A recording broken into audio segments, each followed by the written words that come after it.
thought we'd start by just giving you a very quick overview around what quality assurance activity within the Safeguarding Partnership looks like, and I'm going to hand you over to Pauline to do that.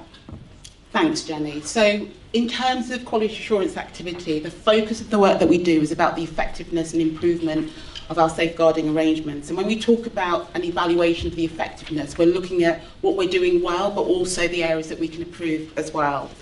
So as part of the work that we do, as part of that quality assurance activity, we look at national work that's occurring, and that's the reason why Bridget was asked to come to talk about the work that she was doing as well in terms of neglect, because what we found was that a lot of the findings that you found in the work that you did paralleled a lot of the work that's happening, or some of the issues, but also the good practice that's happening in Walsall as well.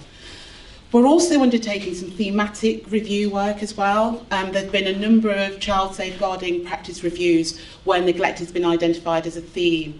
And what we want to do is understand that a bit better as well. So there's some work that's currently being done in relation to understanding that and what that means for the Walsall communities as well.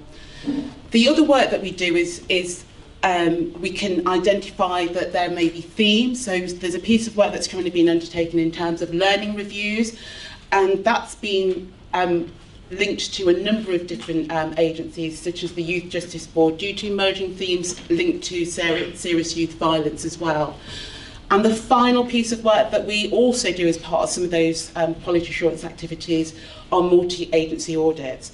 So just a little bit about the multi-agency audits itself as well. So the multi-agency audits enables a deep dive of about 5 different cases to be undertaken. We have a number of different agencies, partner agencies. They will include agencies from health, social care, children's social care, early help, some voluntary agencies as well. And what that allows us to do is to pick 5 children randomly linked to a theme such as neglect, and have a really deep dive focus in terms of the quality of practice. So look at how we understand the child's lived experience, the quality of the work that we've done, the difference that we've made as well, and any learning. In terms of some of the wider multi-agency work as well and what we're doing in relation to it, we're currently going to review the multi-agency audit process. There's some work that we need to do to just make more people aware of the work that's being done as well. We also want to increase the involvement of practitioners and partner agencies. We think that's really, really important. It's a really important reflective space where we can have a discussion with practitioners about the work that's been undertaken, both individually, but the system that they work within as well, and what supports them, but what needs to be strengthened in relation to that activity as well. One of the areas of focus that we need to be looking at, and Sally touched upon this, is about the involvement of our 4th partners. Currently, our multi-agency audits are not involving children and young people in the way that they need to be. So that's something that we will be certainly focused on, and that's a piece of work I'll be doing with Jenny and some of you as well in terms of getting some feedback. We're also going to be looking at spotlight events, and what we'd like to do is ensure that when we undertake the multi-agency audit, so a theme such as neglect, that we do a wider piece of work across the partner agencies as well. So we might do some consultations, we'll do some voice work with children as well, engaging a range of different sources so that we can have a holistic understanding of the quality of practice in relation to areas such as neglect. And what we also need to do in terms of the next focus of the piece of work in terms of audits is about evidencing the difference that we're making as well. Throughout all the work and discussions that we've had today, it's really important that we can evidence the impact of the work that we've done as well, and we feel that that could be strengthened through some of the multi-agency audit work. I'm going to hand over now to Jenny, who's going to tell you something about the audit. Okay, before we get going, I've been told, I'm not a Mentimeter expert by any means, but I'm being told, because we've got some, if you can all just pull this to the front of your pad now, so when we come to it, you've got it there ready and waiting, you've got the QR code and you can kind of do some of the answers, okay? Because we want to make this a bit more of an interactive. Okay, so February 2023, we've done a neglect multi-agency audit. We looked at 5 young people, 5 children, aged between 5 to 16. And these were all families that had been known since between 2009 and 2018. And they were either open on a child in need plan, under child protection, or they were children now in our care. Okay, so some of the things we found. And we wanted to start with what we were doing well? Where was the good practice that we saw? And it's really interesting because I was saying in the break to Bridget that actually so much of what she's talking about, we're going to talk about now. Okay, we're going to hear, I'm just going to basically be repeating a lot of what was said. It's really, really interesting. We found that professionals, especially schools, they know the children so well, got such a level of insight and knowledge, and I really like that composite knowledge, that really sustained knowledge through that child's journey that schools can carry. We found some excellent examples of professionals, and particularly our social workers, working with parents who, for a number of reasons, maybe fear, shame, anxiety, they didn't want to work with us, they were fearful of us. And we saw some really proactive, positive work to really overcome some of those barriers, to start to build connections, to build meaningful relationships, to support them on a journey of change. Again, is this connectivity. We found that where we used them, fathers, and how important they were. So we were saying for one of these families, when they came into care, then for some of these children, they did come into local authority care. We then met with their fathers, and these children were able to go home and live with their parents, with their father, and how important that is, but also how important it is that we do that at the beginning of that journey for that family. And we noted that the family safeguarding model, and for some of you, you'll know what that means. For other of you, that might be a new term, but the family safeguarding model is the model with which we work within children's social care and across the partnership. And it's the way that we wrap, part of that is about wrapping kind of multi-agency support through adult intervention around our children and our families. And we found when we had children to the family safeguarding model, we saw some positive impact there for our families. Okay, so first one, couple of minutes. Can you tell us what examples of good practice have you experienced in terms of multi-agency working around neglect? What have you seen? Tell us, because we know there's some really amazing practice happening across our partnership. Tell us some examples, give us some thoughts. Okay, so we're seeing good information sharing, absolutely, joint meetings, working together, consistency in locality hubs, so that kind of coming together and being based together and working together in the power of that primary school involvement, schools working together to share information about brothers and sisters, fast response, GCP2, interesting, that's great. Don't know what we've got. Okay, thank you. Wow. Working with fathers, early help practitioners commitment, and that commitment's so important, isn't it? That kind of staying with families and that kind of long-term collaboration and professional curiosity, joint home visits, professional meetings. I mean, it's just that we've got reams here, haven't we? And I think we just need to take a moment and take that in, because we are going to look at some of the areas that we need to develop in. But Bridget's absolutely right, let's just take that moment and look at the good practice, look at where we are at the moment and what we're achieving. Okay, and I think it would be really helpful if we take this away and look at this ourselves. Okay. Gosh. Okay, so if we move forward, if you don't mind. What we did identify were there were areas for us in terms of how we can improve. Yeah, there's things that we need to develop at, that we need to get better at. And I think, again, you will hear a lot of correlation here between what we need to do better and what we found in previous findings.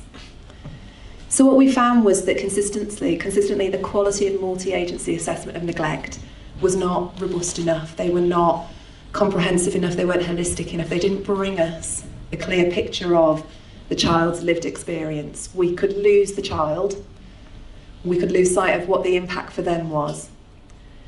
We found that for all of our children that were considered in this neglect audit, none of them had a GCP2 and none of them had multi-agency chronologies. And we've talked a little bit about that this morning, about the power of these tools. And they're not a magic bullet, they're not a panacea, they're not going to suddenly miraculously take us to a place where we can sort of resolve issues of neglect, but it's about having a shared tool that we can use together as a partnership to understand neglect. The GCP2, I think it is, yes, it gives us an evidence base, but it's a tool for change. It's a way that we can work with families to really help them to plan for their family and set their goals and look at what they want to establish and accomplish as a family. And multi-agency chronologies, I mean, I'm a massive believer in the power and importance of a multi-agency chronology in giving us the story of that child, of really helping us to understand. And when we talk about that cumulative neglect, that's how we see that picture, you know, when we can draw it out within a multi-agency chronology, all the different things that are happening around that child. When we just look at it through one single lens, we're not getting that kind of full picture, and we're not seeing. We're going to land in that space of, I think you were kind of touching on it, availability heuristic, you know, when we just look at the here and now and we lose sight of what's happened for that child over years and years and years. So it's so, so critical that moving forward, we all take responsibility and ownership for how we can use and be part of the GCP2 and the multi-agency chronologies. And we'll talk about this one a little bit more, but it's about that specific impact of neglect for each child. So that was some of the learning that we brought out, very, very similar. Yeah.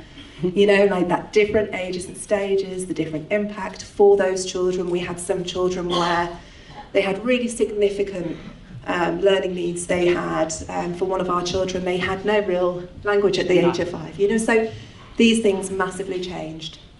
Okay, this sort of taking a step back from our assessment, again, really interesting. We weren't identifying them for our children often at the earliest point. Okay, so for several of the children we're considering. And then when we think also about some of the wider neglect reviews we've been doing, what we've been finding is that we're not intervening at the earlier point. We're actually intervening at a point where something really significant has happened. We've had a real trigger point, police have attended for some other matter, and actually we found conditions and the care of the children are so significant that they can't remain in the home and we have to remove them into our care. We also had challenge and thoughts from agencies, schools in particular, about actually feeling like they were trying to bring these matters to the attention of social care at an earlier point, but they weren't necessarily being heard. And some of the things we found there was about, well, how do we articulate neglect? How do we describe what we're seeing so that we're able to really communicate the lived experience of that family, the lived experience of that child, and the impact for them? So we go back there to how can we use our evidence-based tools when we're making referrals in so that we're communicating. And we were just chatting about language, because it's, those of you that know me, it's a big bang, drum or bang, and that labelling things as neglect is not helpful. If we can describe, so if we can describe what we're seeing, not labelling it, we can start to really communicate what that child is experiencing and hopefully help us in terms of making that right decision at the right time for the child. And this was really interesting for us. So across this audit, but it wasn't just this audit, we also saw it in other audits that we've done of the partnership, the escalation process wasn't used. So we've got in a safeguarding partnership informal and formal escalation processes where if I don't agree with you, I can, you know, and as an agency, we haven't been able to come to an agreement about whether we're making the right decision for a child. Together we can have these constructive conversations. We know to have a healthy partnership, we've got to be able to have these kind of constructive, challenging conversations. So yeah, how confident are you in using this? See where we land. Interesting, it started off really confident, didn't it? And then it's kind of gone, woo! Yeah.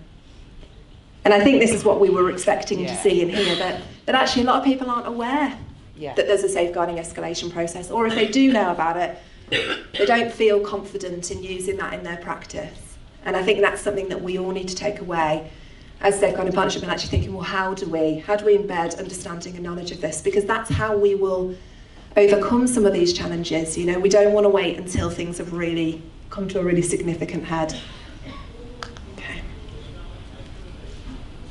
Okay. Just in terms of the findings, there's a couple of things there, aren't there? So it's about awareness, but also the confidence of use as well.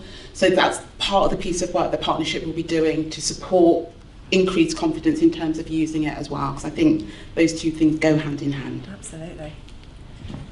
Okay. I mean, honestly, we could have just done like a mirror presentation, because this is another area that we needed to get better at. Okay. Understanding the child's lived experience, getting through the noise of neglect.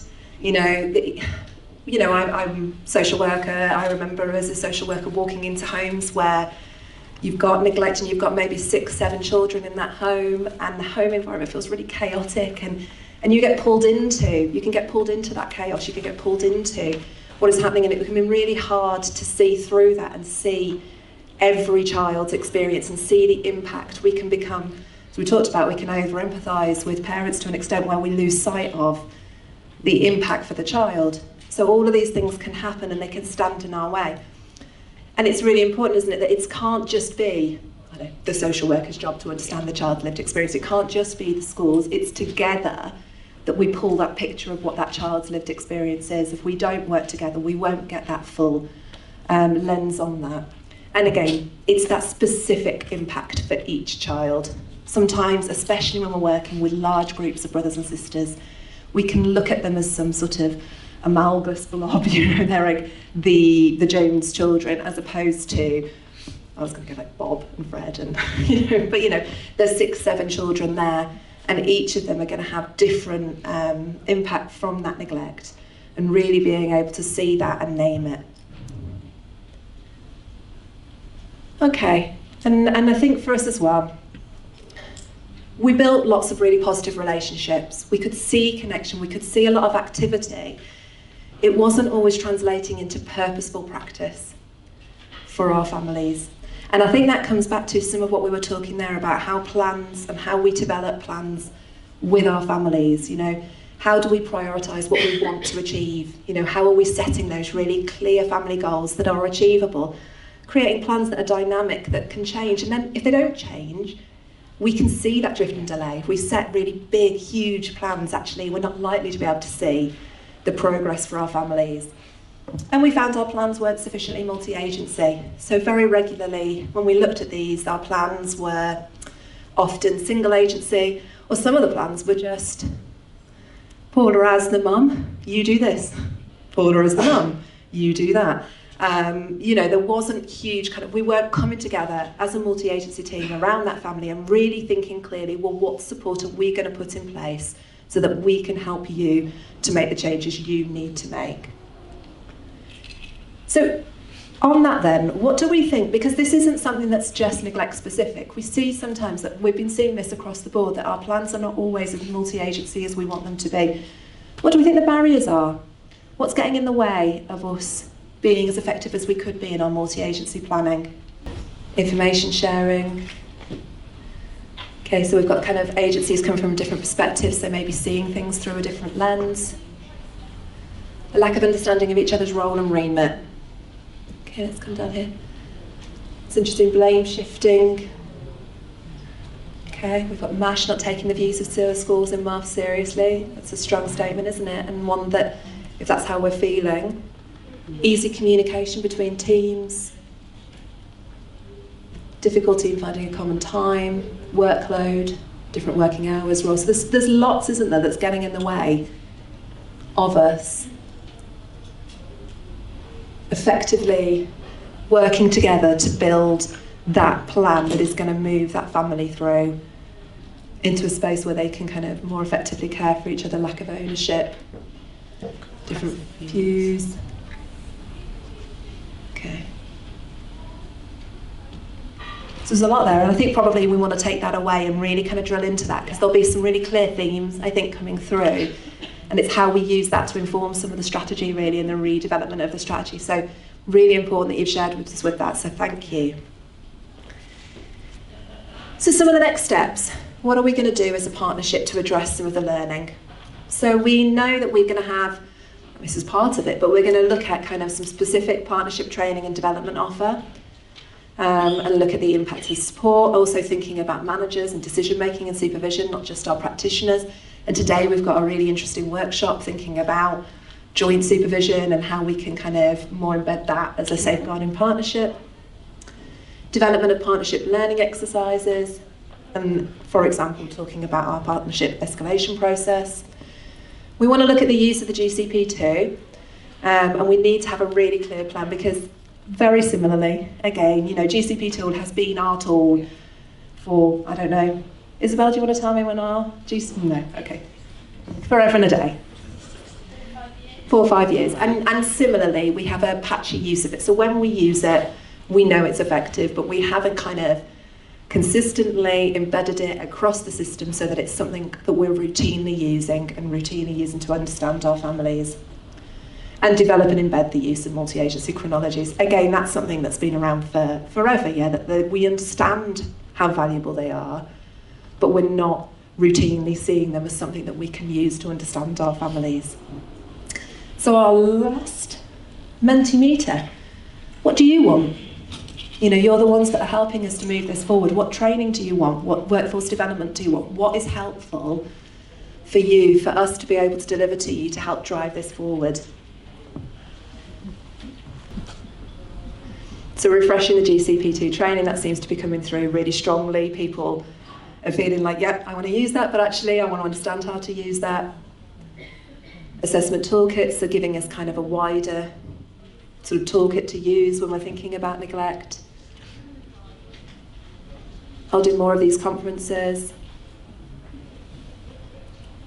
Okay, so again, what we're going to do is we're going to take away, please keep answering, because we're going to take these away and we're going to look at them and really use them to help focus our next steps in terms of what the support and the offer is out to you all. That's great, there's some really interesting things coming out there. Yeah, that's a really important one that came out there, and it's something we've been talking about this morning, about how we weave the understanding of inequality and poverty through all of our discussions when we're thinking about neglect. It isn't just about, yes, cost of living, but it's always been, you know, we live in a society where structural inequalities underpin the lived experiences of our families, and we can't see them in isolation outside of that context. Okay. I love that. Not too much jargon, absolutely.